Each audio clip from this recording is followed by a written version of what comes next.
get ready, because it's time for Geek Bombast, the weekly podcast dedicated to bringing you news, reviews, and general discussion on comics, movies, TV, video games, and anything else deemed totally awesome. On the show this week is Rod Nunley and myself, John Sitton. Nick couldn't be here because of my scheduling conflicts. Man, we had a lot of stuff going on. You know, every once in a while, one of us has to fall out for the betterment of the show. Yeah. We were recording late enough as it was. Yeah. I just realized your shirt has a transforming TARDIS. Yes, it is a mashup of Optimus Prime and TARDIS. That's pretty awesome. Yeah. But it's been a hell of a couple of weeks, man. What is it with this town right now? Because like, I got into a car accident on Monday. Yes. You got into a car accident the previous week. Yeah, this last Friday. Yeah, this last Friday. And I almost got clipped by another car on my way over here today. I found that since the accident, I am way more cautious before I turn into other streets or whatever. Oh yeah, no, same here. Same here. And it's like, and even 3 weeks ago, my girlfriend got into a car accident. So it's like, what? And none of them are our faults. No, I was totally, matter of fact, the guy that hit me got a ticket. Yeah. It was totally not my fault. Had a little bit of pain. We're literally waiting on the phone call from the adjuster to see what's going to happen. I might be having to purchase a new car. We shall see. My girlfriend's going to have to purchase a new car. And luckily for me, the most that happened to my car was a tire popped, but it needed to be replaced anyways. But yeah, it's just, what the hell? Yeah, it's been a fun week, that's for sure. But you know what is, I guess, good today, the day that we're recording anyways. I know what's good for me. What's I was going to good say, it's someone's birthday. It's my birthday, woo! Yeah, so you're old. I'm old. Yeah. It's not super exciting. You know, it's funny, you have a kid. I don't even think that's fair. It's not just that I had a kid. I'm a grown-ass adult now. And so, birthdays, whatever. I know. Speak for yourself. When I turn 40, I'll probably blow it out and have a big party or whatever. But really, anything between 30 and 40, it's like, who cares? And I also didn't realize your birthday was in June.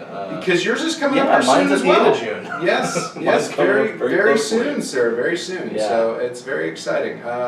We are not doing too much. I got a present which I'll be reviewing today because I've already torn through like half of it. No surprise.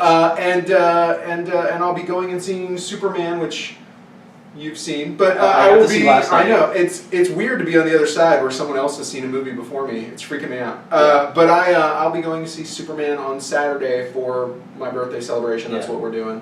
And I will be giving a no spoiler review. Right. Now we did this with Iron Man 3, where 1 week we did the spoiler-free review, and then the next week we spoiled the shit out of it, and that's what we're going to do here. We're going to do again here, because I actually do agree with you when we were talking before we started recording that Nick, I know, is going to see it. I think he's going to see it on Friday. You're going to see it on Saturday, and it's definitely going to be something we're all going to want to talk about. Right. And I don't know how all of our feelings are going to be about it. So that's where I'm kind of curious. The reviews are interesting. All the major news sources that I've been reading, the reviews are great. Yeah. But then all my friends that have seen it, the reviews are mixed. So, we'll see. We'll talk a little bit about it. We'll talk about it a little bit later. Yeah. But we do got some Facebook questions that I want to run through really quickly. Yeah, let's do that. First up is Michael Reeves, who says, "Okay, gentlemen, since there's a theme of recommendations going on lately, what do you think is the best Grant Morrison primer for new readers?" The best Grant Morrison primer. For me, the first story arc for the Justice League. Yes. He did. Tower of Babel? Or is that someone else? It's the White Martian one. Oh, the White, okay. White Martian. Okay. For me, that would be like if someone says, I want to read Grant Morrison, where do I start? Animal Man for me. Really? Animal Man. That three volume Animal Man. That's actually where I got my start. That's jumping in, man. That's jumping into the deep end. It's not the deep end. I mean, I could say Doom Patrol. Yeah, or Filth. Well, I wouldn't recommend the Filth to anyone. I didn't like that book. But yeah, I mean, also if you want even more, his current run on Action Comics. Yeah, the first. I won't disagree with that. Yeah, his current run on Action Comics, All-Star Superman.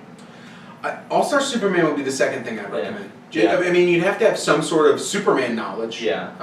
But even if you just had the basics of it, I would definitely recommend that. I was talking about that today with someone at our local comic book store, and we were talking about like I wouldn't put Grant Morrison's All-Star Superman in my personal top 5 Superman stories. It's up there in the top 10. It's not in my top 5. I think it hits my top 5. I think it's number 5. If it hits my top 5, it might be number 5. Yeah, it's my number 5. But it's definitely not. It's not in the very, very top. Because for me, it's not the Superman I like. Yeah.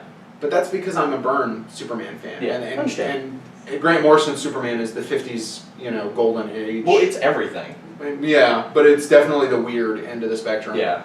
And I like mine a little more grounded. Yeah, I understand. So there totally you go. Get that. But yeah, that's what I would say for sure. Yeah, definitely. Okay, Bob Bird brings up something that I'm sure we're going to be talking about in the news section in just a moment, but he does say, I just pre-ordered my PlayStation 4. Sony sold me with their E3 presentation. I was going to wait before getting a new system, but with the price point and the gamer features, they have me sold. Yeah, we'll probably get into that in the news section. I can't imagine not talking about that. Yeah. But then, and then finally, and this is going to be something that's going to lead us into the news section, John Bailey sent us a link and says, not sure if you guys heard about this, but I figured it might make a good few minutes of discussion. And this is actually something we didn't talk about last week, and I think it was just one of those things where we were so quick to set up, I forgot to mention it, and it probably got looked over, which was DC Comics doing an update to their digital comics. Yeah, but what's it entail? Well, do we want to... Let's jump into news and continue this conversation. Okay.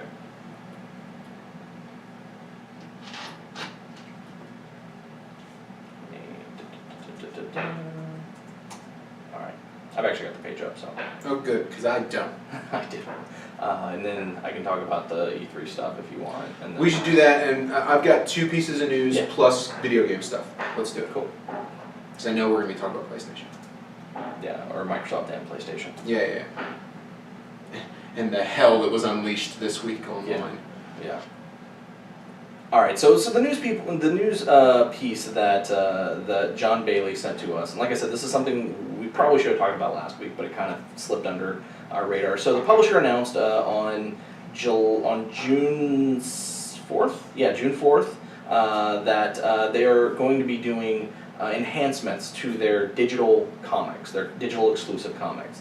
The updates will introduce are being billed as the future of storytelling, and I'm trying to find the specific part of this article here. While digital titles that have continued storylines of Smallville TV show have sold well, DC's most current success story is a book based on the recently launched fighting game Injustice: Gods Among Us.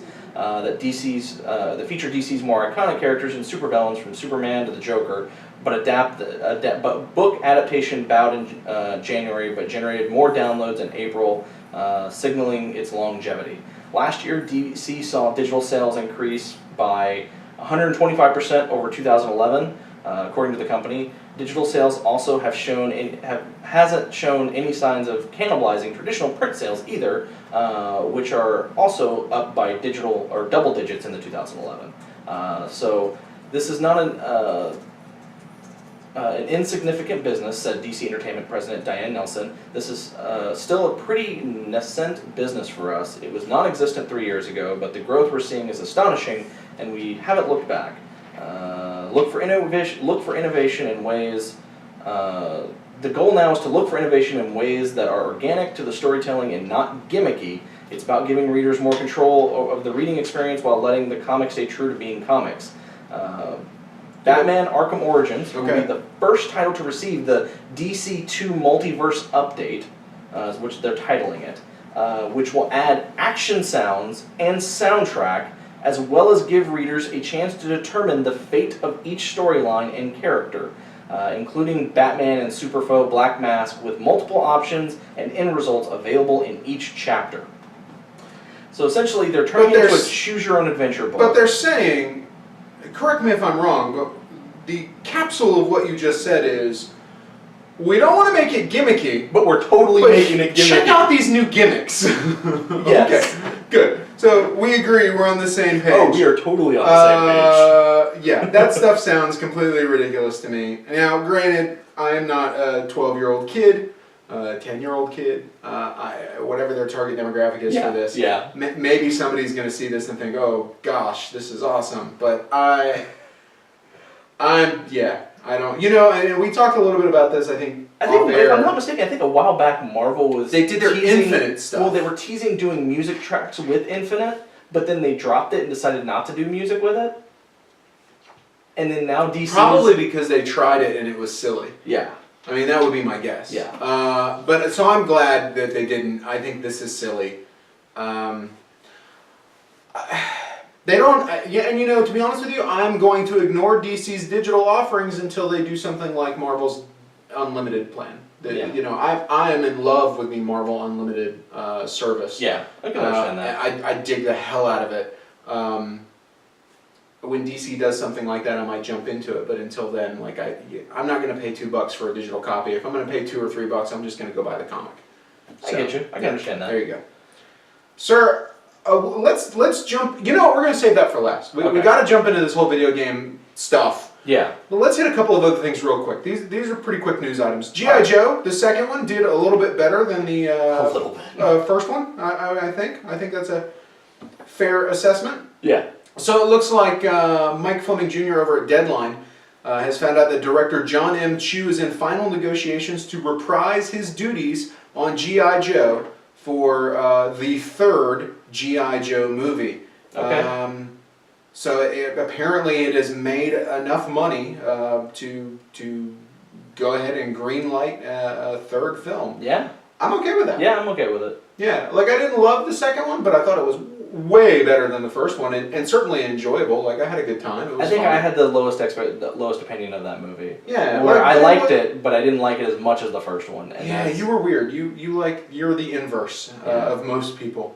But it was good. It was good, and I'll definitely watch more. Yeah. And in other movie news, Michael Bay. Oh, Michael Bay.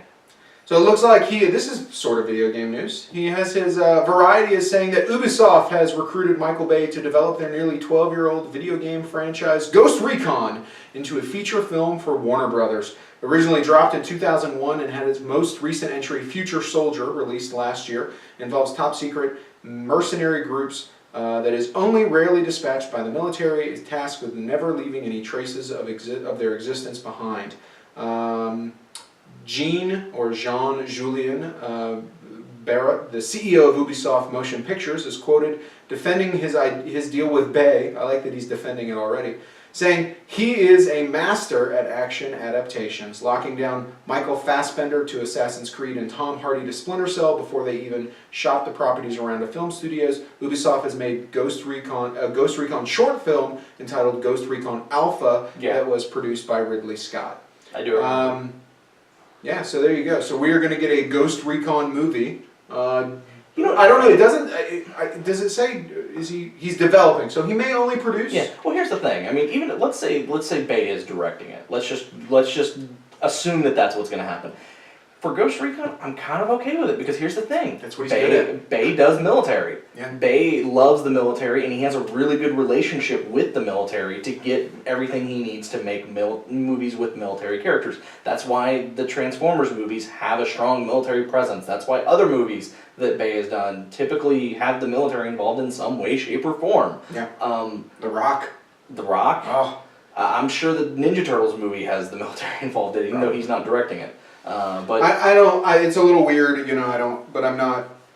I don't have the pitchfork out or whatever. Like whatever. That's fine. It's probably. Here's the thing, and I think this is the sad thing, is that I'm not offended by this news. It's really weird too, because technically it's a Tom Clancy franchise.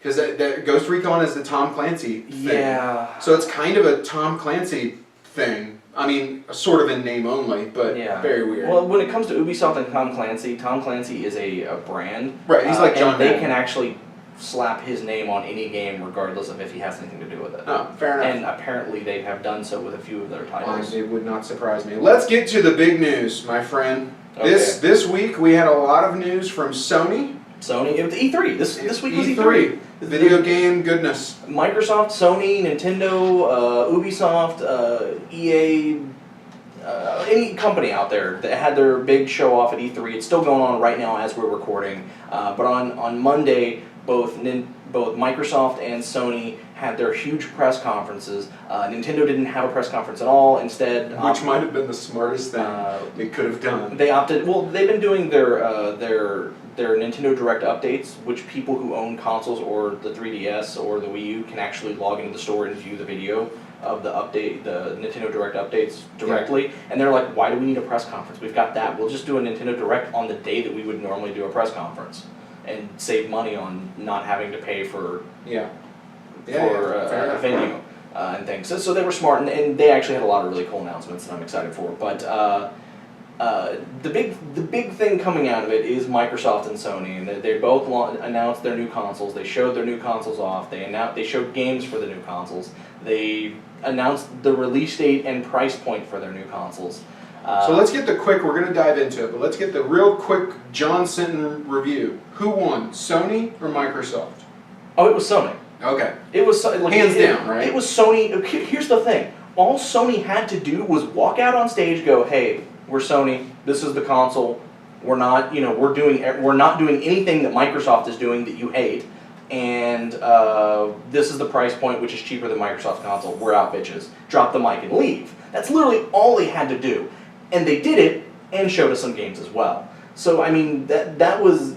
And throughout the press conference, it was kind of funny because it was literally every 5 minutes like, yeah, we heard about this thing that you hate that Microsoft is doing. We're not doing it. Well, and I will say, now that it's been out for a couple of days, some of that stuff has been rolled back just a little bit. Like they said, oh, well, we're not doing DRM. Well, really what's happening is they're saying, we're not doing DRM. We're allowing the people who make your video games to do DRM if they choose. Yeah, and a lot of people are saying, well, it's just like current PS3. No, it's not. Because what is going on, and this is what I honestly think happened, and mind you, this is my formed opinion. I don't know for sure. I'm speculating here. But I honestly think that both Microsoft and Sony went to the publishers and said, what do you want for the next generation? And all the publishers said, we want DRM. We want people to stop selling our games to GameStop. We want people to stop stealing our games. We want to make sure that the people who are playing on our games are the ones who paid for them and can't get rid of them otherwise.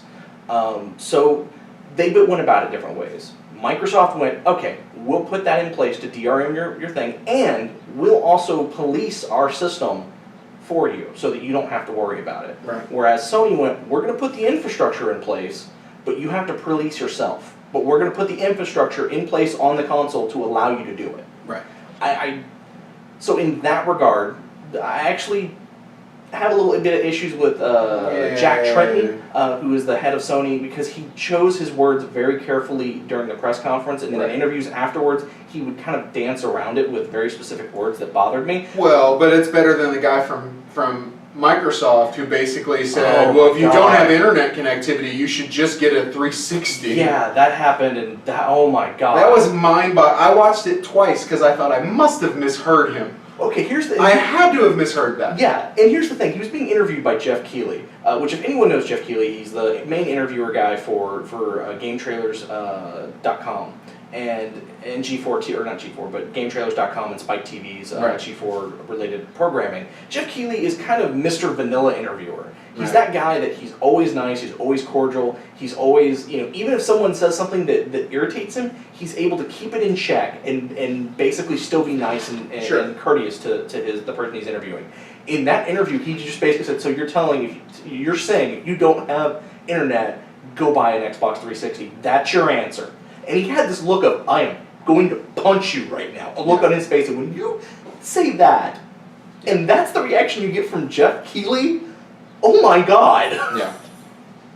But the Sony, I think you're right, it not having to always be on, not having a camera pointed at you 24/7 that's always on. Yeah, no, I agree with you on that. And a part of it is... And the big one, it's $100 cheaper. It is $100 cheaper, and what's funny is people actually did the math and had... Sony's console doesn't come with a camera. There is the PlayStation Eye that they are releasing that you can buy separately, which costs almost $100. Yeah, so the reason that it's cheaper is you're getting a Kinect with one console and you're not getting the camera or Kinect-like ability with another console. And did I hear correctly that Sony said that their hard drive will be Removable. They haven't said what type of hard drive it is, or if it'll be a proprietary. I'm sure it'll be a Sony proprietary, but the ability to upgrade. Here's the thing with the PS3, you can just go to the store and buy a laptop hard drive and put it in the PS3. You don't have to have like a Sony proprietary hard drive. I did that with my Microsoft, though I totally broke the warranty when I did it. But Microsoft required a proprietary one. Right. Whereas with the Xbox One, you can't change out the hard drive at all. Right. It's permanent in there forever, 500 gigs. That's all you get. Right. Whereas with Sony, you can always upgrade that. And here's the thing: coming down to it, my opinion is, as someone who knows he's probably going to end up buying both, regardless of all the hate that Microsoft is getting. Sure. Because there's going to be games you want to play on the Xbox. Correct. And here's the thing. There's a lot of reasons to be pissed off at Microsoft, especially with the things that they say. There are things that I cannot defend in any way, shape, or form, and even piss me off. But there's games. Most of the games that I want to play are exclusive to the Xbox console, and that's going to get me to buy it. But having said that, Microsoft is releasing the games that I want, but Sony's releasing the console that I want. Right. So I'm kind of a little bit torn there on which I'm going to get first. The Xbox One will be released in November for $499. Yes. Whereas the PS4 is going to be coming out, I think, in December. It says holiday. It just says holiday. December, yeah. And it's going to be $399. Yes. Which is actually where I was expecting that price point to be. Truthfully, I'd actually expected Microsoft to announce $399 and Sony to go $350. But they didn't, and that's probably because, I don't know, and they probably did that because they were waiting to hear what Microsoft, because I bet you anything, a lot of what Sony did is I almost wouldn't even be surprised if they were planning on doing the DRM thing themselves, but when they heard the backlash from Microsoft that happened to Microsoft, they went, oh, well, the infrastructure's still there, but we're not going to do it ourselves. Yeah. So all Sony related games, and what's going to end up happening is that the games that do require some type of DRM, those are going to require an internet connection for single player playability. So they're going to say requires an internet connection to play the game, and those specific games you won't be able to play offline. Sony's specific games you will always be able to play the single player offline, because that's what he had to clarify in that interview, is that they were talking only about the first party Sony titles. They weren't talking about third party, because third party is allowed to do whatever they want. So it's a little misleading Yes. in that regard. And again, it goes to tell me that Sony was going to be doing the exact same thing Microsoft was, but changed their mind, which, hey. It's slightly better, but in this particular instance, slightly better is going to make all the difference. Yeah. And truthfully, they're going the route of PC games with this. And that's not just to say that, because before everything became digital for PC, which there are still physical PC games, but the problem is when you buy them, you can't loan that game to a friend. If you buy a physical disc for PC, you can't loan it to a friend to play. It's locked to your account or whatever, and you can only play it if you're logged into your own account. That is correct. On the PC, whether it be Origin or Steam or whatever. Whereas, and that's kind of where this is going as well. They're trying to catch up to the PC market. So a lot of PC fanboys are like, hey, we've already been dealing with this, and this is why PC is better, is we figured it out, and Steam is giving us great deals, whereas Microsoft and Sony are just going to end up screwing you over. Right.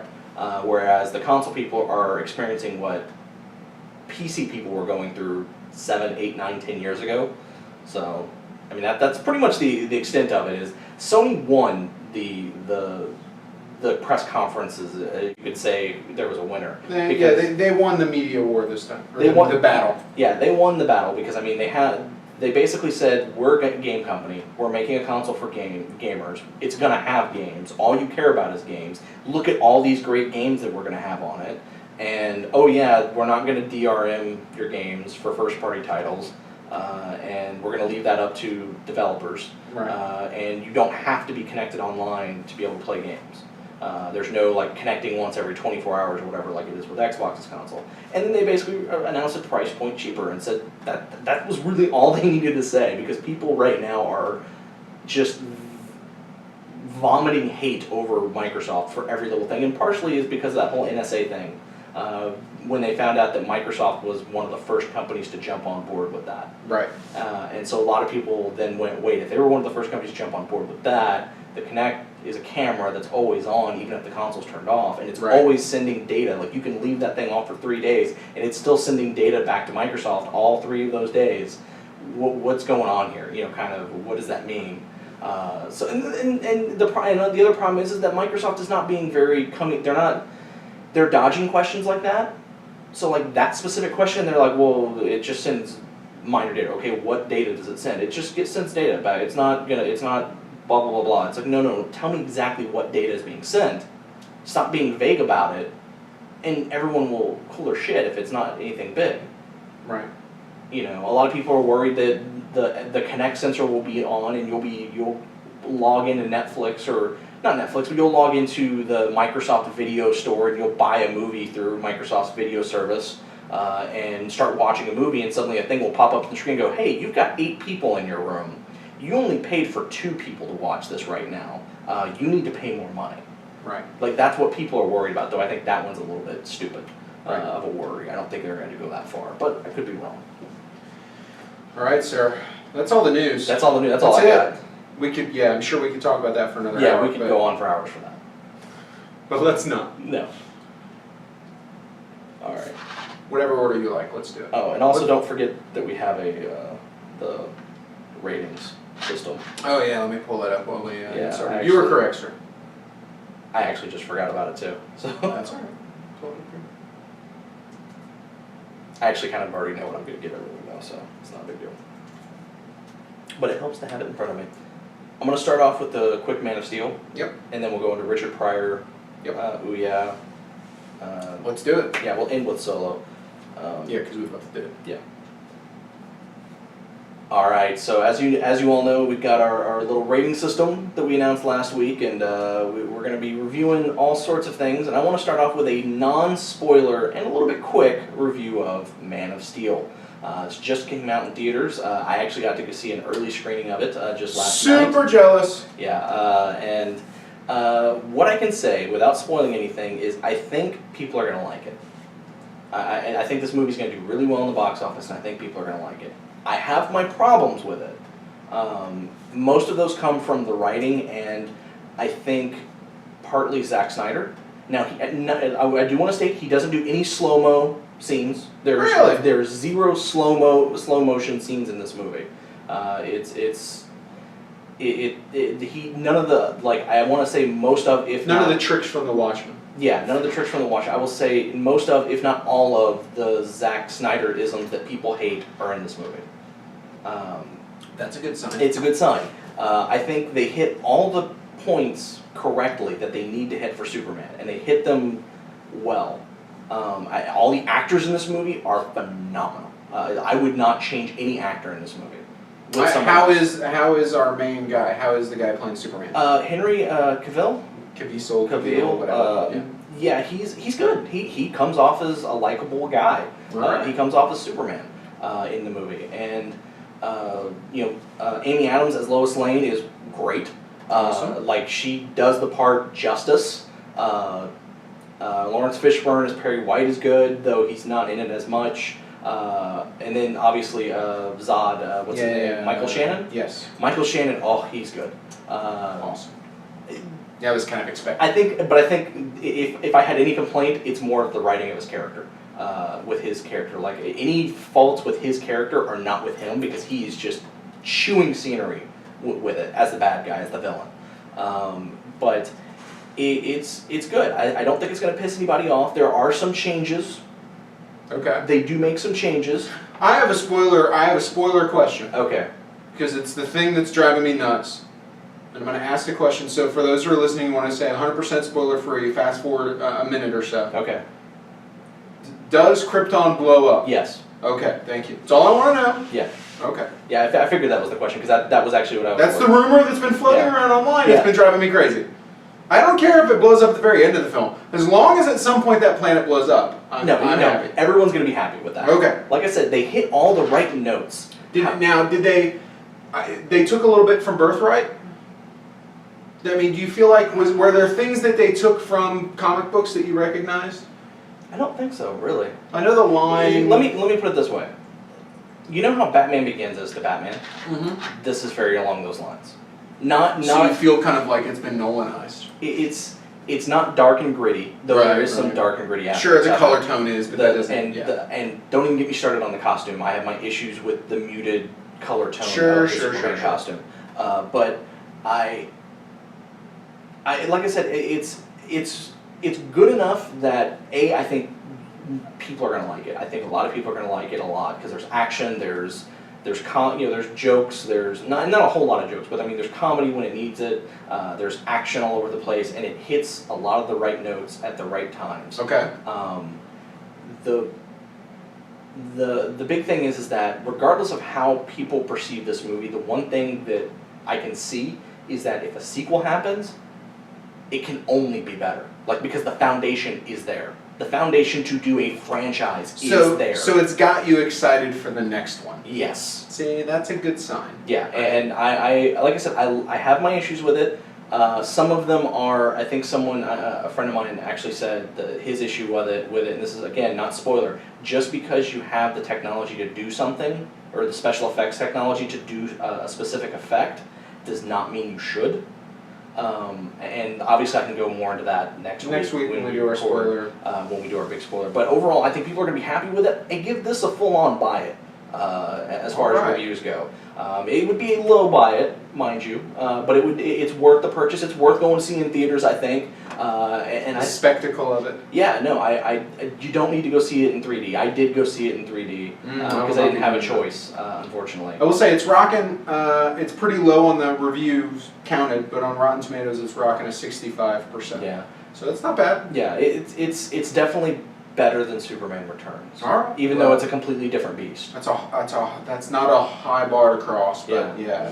Like I said, I have a feeling people are going to look at this very much the same way that they reacted to Batman Begins when it came out. It's kind of a reinvigoration of It's a reinvigoration. It's a different take on the character, a little bit of a different take, but without changing too much, because there are definite changes. Okay.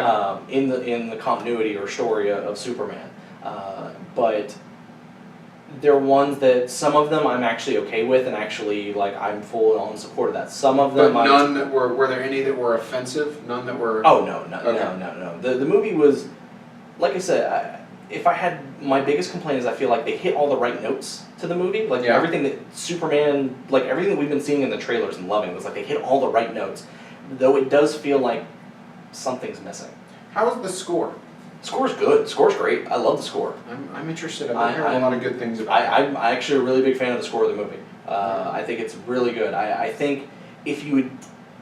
Because that's a big hurdle to overcome as well. That John Williams set a high bar. Yeah, no, you're right. So does it do a good job of kind of making you... You know, I never even really thought about the John Williams score while watching the movie. No, that means it's effective then. Yeah. I mean, that's exactly what it needed to do. It needed you to not think about the John Williams score. Yeah, I didn't think about it the entire time. I think I made a few jokes before we went to the theater about it. Okay, good. Never really thought about it as the movie was going on. I'm excited.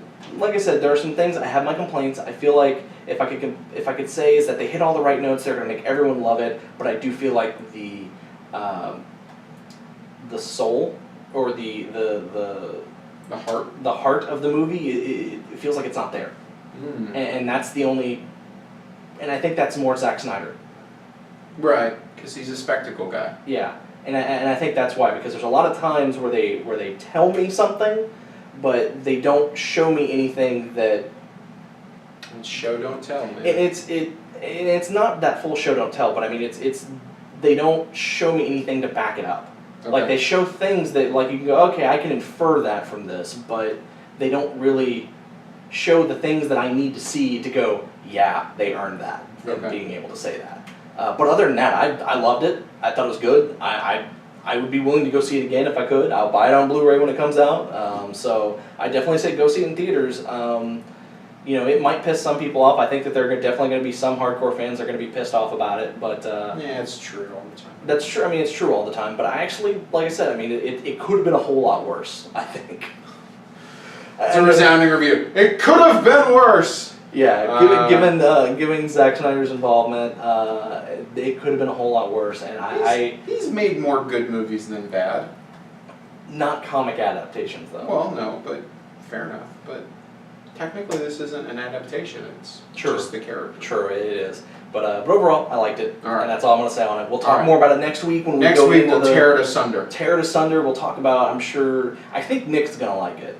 Okay. I'm not sure on you though. We'll see. I think you may be on the low end if you like it. Like, all right, we'll see. I'm jazzed for it. I'm my expectations keep creeping up, so I'm hoping it's good. Yeah. All So right. you got a birthday gift. I got an awesome birthday gift. I got to tell you, my wife tries very hard. She often does not hit the mark on the head when it comes to birthday presents because I'm hard to shop for. You are. Because A, if I want it, I buy it. Yeah, you're like me. Yeah, and B, she said to me the other day, she said a couple weeks ago, what do you want for your birthday? And I said, nothing. There's nothing I want. Like literally, I thought about it. I gave it a good deal of thought, and I thought that maybe a movie that comes out sometime around the week, but literally this week there wasn't really anything big I wanted to buy. Yeah. There's literally there's nothing. Yeah. But she found something. She found for me Richard Pryor's, it's called No Prior Restraint, Life in Concert. It is from Shout Factory. It is a 7 CD, 2 DVD box set, retrospective about Richard Pryor. It says 2 DVDs, but really it's 3 complete concert films. Live in Concert, Live on the Sunset Strip, and Here and Now. And it collects material, so it's a mix, because Pryor put out a ton of material. Yeah. It's a mix of classic albums from Stax and Warner Brothers labels, including Richard Pryor, Craps, Is It Something I Said, Bicentennial, Wanted, Live in Concert, Live on the Sunset Strip, Here and Now, and as well as tracks released only on the following compilations, and It's Too Deep and Evolution/Revolution. But it also has almost 2 hours of previously unreleased stand-up performances. Oh, wow. So, rare recordings from the archives. It's got this first of all, it's packaged fantastically. It's got this awesome little hardcover book. It's got articles. It's got a complete filmography, a complete discography for all of his movies, for all of his music. So it's really fantastic. It's got a bunch of essays by some famous people, some stuff from his wife, a bunch of really cool pictures, and then each disc is kind of put in here really nicely. Yeah. I've gone through almost all of the comedy stuff, and it's pretty fantastic. Yeah. I'm a giant comedy nerd, and this hit the high mark for me. Well, no, trust me. When you put on when I read your Facebook status, it's like this is what my wife got me. I was like, oh, she hit the nail on the head. Yeah, no, it's pretty great. I would say for me, it's a definite buy. It's a full. I won't say that it's the full seal of approval, and here's the only reason I won't say that. Okay. It's kind of a greatest hits. Yeah. And for me, a box set is only perfect if it's got everything. Yeah. I want it all. Yeah. Now, for Pryor, he's got so much material that would have been very, very hard to do. Yeah. But it's borderline between a full buy it and the bombastic seal of approval. If you're a hardcore Richard Pryor fan, it's a can't miss. Okay. Because again, 2 hours of stuff you've never heard. Yeah. And that alone is worth the price of admission. Okay. All right. What's next? Okay, so I want to talk about a video game console here real quick. Last year, some of you may remember, I purchased I participated in a Kickstarter. For a new video game console, an open video game console, as they're calling it, called the Ouya, which is it's built off of the Android OS, the Droid OS model. It's supposed to be completely customizable, moddable. They make everything easily to open up the case for it. The new controllers, and anyone can essentially make a game for this console. As long as it works on Android, you can make a game for it. And the idea is that at its base, every game will have a free version to download. Now, whether it's just a demo or a full game that has like some type of in-game purchases. Whatever. Basically, the idea is that you get a free copy of that game, and then if you want to buy the full version, you can do that. Okay. So it's. I just got mine finally. I got it. Took a while. How long ago was the Kickstarter? I would say a year. It was last year. All right. I mean, it was a while back. It was weird because they told us we were supposed to be getting them in March. I just got mine last week, and I'm one of the last people to get theirs. Because I got 2 controllers with mine, and they waited to ship the ones with 2 controllers until the very end. That's strange, but okay. So I got it. It's tiny. It's literally the size of like a Roku. It's smaller. Really? Like it's literally. I'm holding my hands up. It's like that big. It's tiny. the console only has one button on it. You know what? The best way to describe it, it's about the size of a PC fan, like a fan for inside of a PC. Yes. If you've ever opened up a computer. And very small. Yeah, it's very small because that fan is literally the bottom of the console. Yeah. And it's sturdy, it's nice, it's lightweight. It's actually a lot lighter than I expected it to be. It's got an HDMI, it connects through HDMI. Right. So it's and then the controller for it, it's a stylized looking controller. It's very comfortable to hold. It's got 4 buttons, 2 joy, just like every other one. The other thing it has is something it has that is going to be something on the PS4, but they did it first. Here is that the controller has a touchscreen on it. Okay. So you can actually use a touchscreen. Now, currently there are no games that use the touchscreen. But that's okay because it's open for developers. Yeah, it's open, and also technically it doesn't get released until June 24th. Okay. Like to the public, so you'll be able to go out and buy this at GameStop and Best Buy and Amazon.com starting at the end of June. So there's not a whole lot of games out for it yet. Yeah. But the controller's sturdy. The faceplates come off and they're connected with magnets so you can insert batteries into the controller, and they're very. Like I said, it's very sturdy, very comfortable to hold, very easy to use, very easy to plug in. Like, it's not confusing at all. Now, how many games have you played? They claim that there's about 100 and something games on it already. Now, mind you, a lot of these are ports of phone games. Sure, like sure. Cannonball, Oregon Trail. There's just a ton of games. Damn dysentery. Not Oregon Trail. Oh. Oregon Trail, which is the zombie version. Oh, okay. Oregon Trail. Yeah. Clever. There's a ton of them. There's a demo for a game that's going to be coming out called Chronoblade, which is kind of cool. There's a Final Fantasy game on there. Like Square Enix actually put a Final Fantasy, one of their early, I want to say it's like 3 or 4. I can't remember which one it is. And then there's another game called Vector, which is very stylistically it looks a lot like Cannonball, but it's a little bit different. Now, as a gamer, how happy are we with this console? I'm actually very happy for what it is. Right now, it's a lot of potential because nothing. The one problem I have with it is it doesn't have that one killer app, that one game that's going to make I want that console. Makes or breaks, man. You gotta have a game. They don't have it yet. Now there's stuff that's in development. The cool thing is a lot of Kickstarter game, like a lot of game companies that are doing Kickstarter lately. They're one of the things is that they have their goal to make the game and release it on PC, and then like one of their what's referred to as stretch goals is usually to release it on the Ouya, so that they can do a little bit of extra development and get it out on there. You'll find a lot of games that are already released on, like I said, Droid OS, for phones, like I said, Cannonball and a few others. You'll find a lot of those. Apparently, there's going to be a Minecraft version on it, and a few others. Like I said, the games they're fun. I've been playing them when I can. I haven't spent any money or anything on it yet, and it's great. So where are we saying this falls under? Right now, it's a borrow it. Okay. And that's mainly because that game is not there yet. And also, it's one of those things where they've already stated that every year they're going to release a new version of this console. They're going to go the cell phone model with the version because because they're using essentially cell phone chipsets, the motherboards and chipsets that are in cell phones. Yeah. To make a console game that you can hook up to your TV for a version of those games.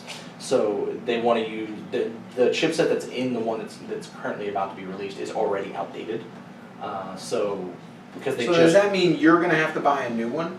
Yes, if I want to. Now the games, it all depends on the games. Like there are going to be certain games that are released that like, oh yeah, they'll work. Kind of like if you have like an iPhone 4 and there's a game that says, oh, if you have an iPhone 1, you can't play this game. Fair enough. But if you have an iPhone like 3 through whatever, you can totally still play it. Okay. I think it's going to be something like that. So right now, it may be a hold off on it. There's a lot of potential for the game console to be good. I mean, like I said, it's a cheap alternative. I mean, it's $99 is going to be the cost of it, and it comes with the console, and it comes with the HDMI cable, it comes with a power cable, and then it comes with a controller. The controllers, I think, are going to be about $40. And great for people with kids, like. I don't want my kids to have a phone yet, but I'd like them to have all those phone games and not be the one kid who doesn't have, whatever, Angry Birds or whatever.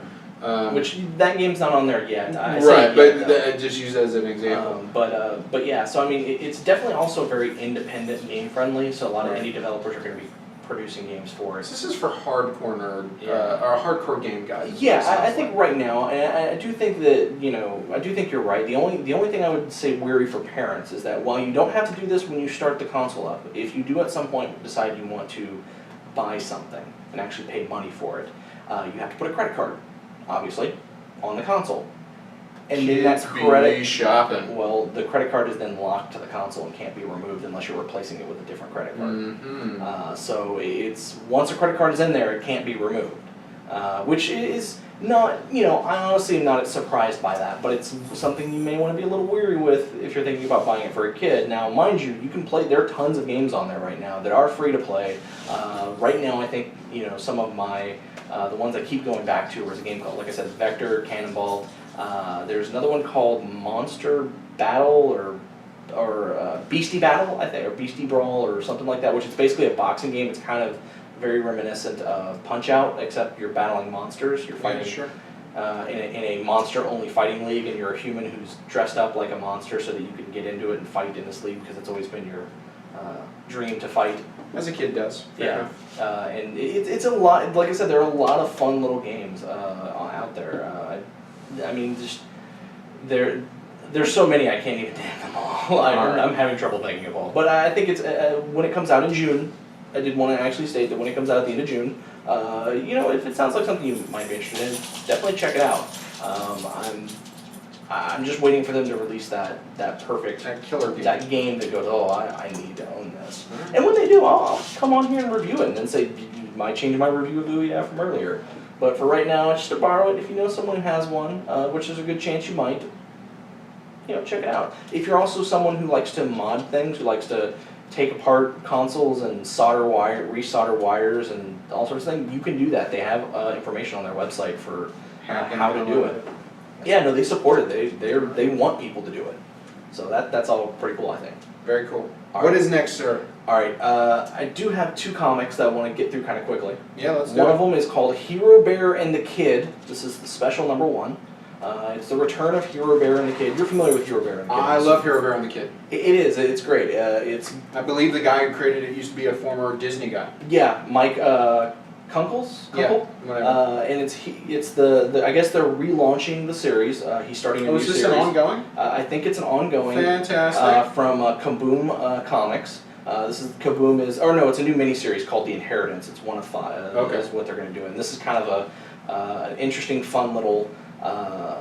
If you like Disney animation, holy crap, this book's pretty. It's black and white with a splotch of color. Yeah. With a splotch of red is the color, and it's about a boy who has it's almost Calvin and Hobbes but with superheroes, except Hero Bear is actually a stuffed doll that when you bop him on the nose, he turns into a giant bear. A heroic bear. Yeah, he's a heroic bear, and he's a real heroic bear that other people can see. Right. It's not just his imagination. Yeah, and it's a lot of fun. This is one of those books that if you had kids, you got to get this for your kids.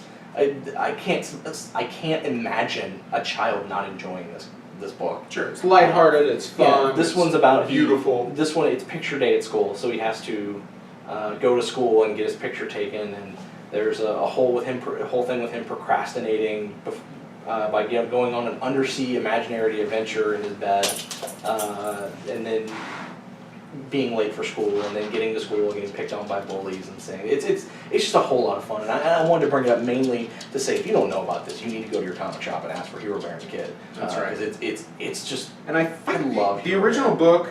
There's a collection of it. Yeah. Maybe out of print. It may be. But if you can track one down, I definitely recommend that as well. And I also will recommend, having not read it, the upcoming miniseries. It's going to be coming out really soon.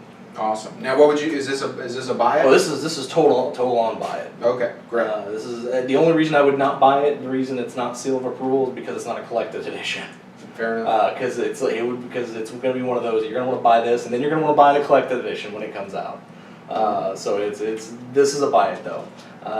The other thing I did want to talk about is Daredevil Dark Knight #1. Dark Knights. This is it's It's a miniseries. Yeah. It's not part of... Who's it by? Well, this story is by Lee Weeks. Okay. Who is, you may recognize as the artist who was previously on Daredevil. Yeah, it's classic Daredevil artist. So Lee Weeks is the writer and the artist. Colors by Lee Lowridge, and then lettering and production by VC's Clayton Coase. And it's kind of this. It's a 3-part story. It's the first of a 3-part story, and then after that, the next 2 issues are going to be written and drawn by. The next story after that is by David Lapham. Right, another classic. So this is a mini-series with classic Daredevil and people. then the final 3 issues are going to be art by Tony Salas. Tony Salas? I believe that's right. Yeah. I'm no better at pronunciation than you are. Yeah. David Lapham writes and draws the next story arc, which is called What a Day, What a Night. And then finally, issues 6 through 8 will be Jimmy Palmiotti and Tony Salas on Daredevil, called In the Trip. So, what did we think of this story? It's first of all art. Oh, yeah. This is guys and artists. This is good art, which was the reason. Like I didn't even realize Lee Weeks even wrote it. I just saw his name on it. I was like, well, I gotta get that because that's gonna be good art. Yeah. But it's actually pretty cool. It's a interesting story where it's a snowstorm in Manhattan's Hell's Kitchen. It's snowing so hard. There's a power outage, and through the course of events, Daredevil gets mugged. Not Daredevil, but Matt Murdock gets mugged, and he gets blindsided because the snow is fucking with his radar sense. Right. And he ends up losing his memory for a little bit. She gets taken to a hospital, and then there's also a whole thing where there's a girl in the hospital who needs an organ transplant, and the helicopter crashes because of the snowstorm. And he remembers who he is and is going to go get it. And that's the next chapter in the story is him going to get that that heart for that child. And it's a really fun little story. And the idea they said behind this was to get creators who don't get to write or do Daredevil recently or haven't gotten to recently, and kind of give them a chance to just do whatever they want. It can be, and they were apparently told, just have it be a story about Daredevil. It can be in continuity, it can be out of continuity, do whatever you want with their story. And how would you rate this on the scale there, sir? Again, buy it. This is a good week. It's a good week. This is definitely a buy it because if you love Daredevil, it's a no-brainer. You probably already have it, and you should already have it if you don't. All right, we got one last book. Yes. I blew through those pretty quickly because I felt, we talk about Daredevil a lot. Yeah, fair enough. I mostly wanted to bring those to people's attention if they didn't know about them. But the other book we got here is Solo, the deluxe edition from DC Comics. It's winner of 3 Eisner Awards, as it tells you on the cover. I got talked into this because I never read this. I never read it either. And Nick went on and on and on about it. Oh, you're not getting Solo? Oh my God, Solo. Oh, Solo. Oh, How Solo. could you not be getting Solo? How are you not getting Solo? Do you have no soul? What's wrong with you, you fool? As he is wont to do. I saw it. I broke down and bought it because it is such a pretty book. Yeah, and how could you not want to buy it with that cover? Yeah. The 60s era Adam West Batman by isn't that Paul Pope? No, that's Mike Allred. Oh, Mike Allred. I'm sorry. Another weird artist. Yeah. Who I love. So it's 12 issues. Each issue is done by an indie creator. Yeah. They do their own take on, and this is what I found interesting. They do superhero stuff. They do some non-superhero stuff. They basically get told, this is how many pages you have. Do whatever you want. Sometimes some I think artists, almost each issue contains at least one DC superhero. Yeah. Story. Yeah, and so they basically are doing it, but it's a series. It's almost an anthology series, but each book is focused on a specific artist. And sometimes those artists are writing as well. Sometimes they're getting their friends to write the stories as well. I thought it was interesting that for Tim Sale, Darwin Cook not only wrote a story for Tim Sale, but there's also a Tim or a Darwin Cook issue as well. Yeah. It's a lot of. It's just and they were literally told, just do whatever you want. Yeah. I loved it. I was shocked by it, like how much I loved it. Yeah. The Darwin Cook stuff for me makes it worth the price of admission. Yeah. He's just so great. The Tim Sale stuff was good too. The Tim Sale stuff I really liked. That All Red stuff I thought was interesting. Some of it is miss. for me, there is some hit, some miss. Let me But even the misses are interesting. Yeah, they're interesting for various reasons. I do want to read some of the names of people involved in here. There's obviously Tim Sale, Richard Corbin, Paul Pope, Howard Chaykin, Darwin Cook, Jordy Bennett, Michael Allred, Teddy Christensen, Scott Hampton, Damon Scott, Sergio Aragonés, and Brennan McCarthy. Those are all at the time, I guess. Those are all either people who are bigger names now, or maybe were more indie creators back then. Back when this book originally came out. Howard Chaykin, his stuff's fantastic. Yeah. I've always loved him. I'm a big fan of like American Flag and stuff. And you know, again, even the stuff that I didn't love, I thought, well, this is just about as good or as interesting of a failure as you can get. Yeah. For me, this is the bombastic seal of approval. Yeah, no, I was completely floored by how much I loved it. Agree with you. How great of a book is it that I would say I liked probably 80% of it, and the 20% I didn't like Was still good enough to talk about. was still like kind of, well, crap. I'm glad I read that. That was interesting. Yeah. Yeah. So super book. No, Really big fan of this book. I am right behind you. And the hardcover, the presentation is fantastic. You know, the art was presented kind of oversized, kind of big, and it's a hefty tome. It's a hefty tome, man. It's a decent price. There were some special features, not a lot. No, I mean, really, what it was is in the back. They had like their who the artists are and what else they've worked on, and then they give like a couple of pages of sketches. And, so not a ton. I wish there had been a little more. Yeah, but the content and the issues themselves are great. Yeah, because I mean, it's literally, it kind of reminded me of what was it, the weekly thing? Yeah, the newspaper weekly whatever. Wednesday Comics. Yeah, Wednesday Comics. It reminded me of that, but obviously not so focused on DC. Right. And that was the part that I found the most interesting, that they had the ability to do non-superhero stuff. There's true indie work in there that has nothing to do with DC Comics or any of their properties.